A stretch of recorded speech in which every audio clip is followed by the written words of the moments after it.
Williams, and it's been a little while. Sorry I've been away. I've been very busy. First there was San Diego Con.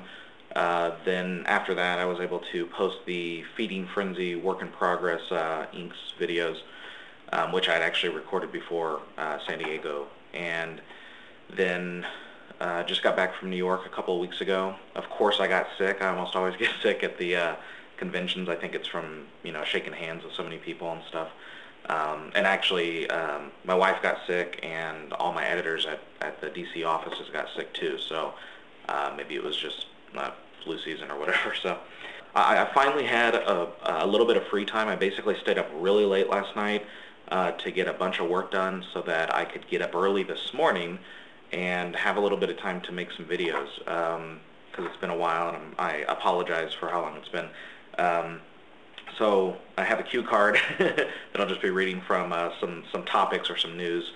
First topic, I just stopped taking commissions, and I'll still be doing them at conventions, like I do 2 or 3 conventions a year, but I'm doing some special projects for DC, and I also need to focus on there's some stuff I can't really talk about, I guess, but behind the scenes stuff that is going to make a really big difference in how I work, and that brings me to the next topic.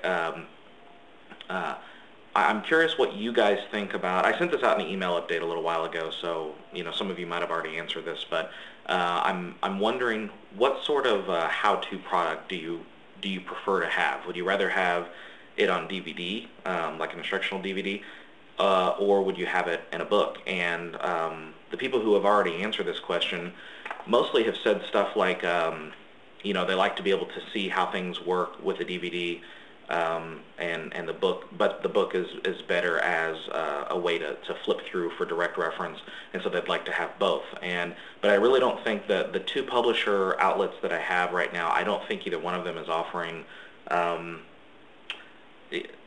that. So I could either do let's just assume that I can only do one or the other, and I'd like to have your input on what you would prefer, either a full-length DVD tutorial or another how-to book similar to the DC Comics Guide to Digitally Drawing Comics.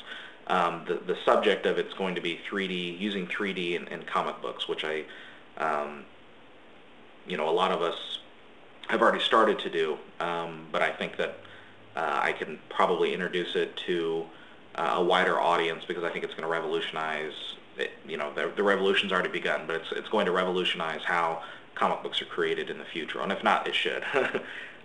So if you could let me know on that, that would be great. It helps. It's helping to factor my decision on which publisher to go with. Up next, I just finished recording about 10 minutes ago me drawing, or redrawing rather, Batman from a page of a Robin comic. So basically the idea is this.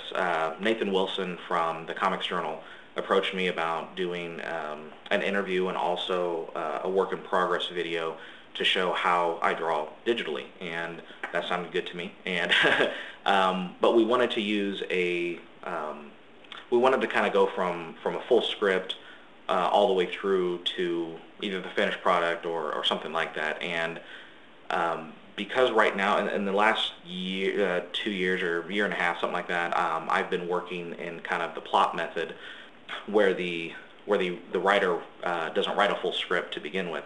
I went ahead and basically just dug through I wanted to draw Batman, so I just went through some old Robin comics and found a couple panels or whatever that had him in it. That way we would have a full script to work from, and this was redrawing of Batman from page 1 of issue 182 of Robin. So that will be posted on I think on the Comics Journal website pretty soon. I'll let you guys know whenever that happens, because I still have to edit it, and then I'm doing a Q&A to go along with it, so it might be a few weeks or whatever. So last but not least is a big thank you to the surge in subscribers that I've recently had. I think I've doubled my subscribers from 200 to over 400 or something in the last month or something. And there are YouTubers that literally have hundreds of thousands or whatever of subscribers, but I'm not so much going for numbers or whatever. I'm just I just wanted to put this content out there, and I'm pleasantly surprised to see this many people have subscribed to it. And even if it, you know, let me say that again. Even if subscriptions never grow, that's cool.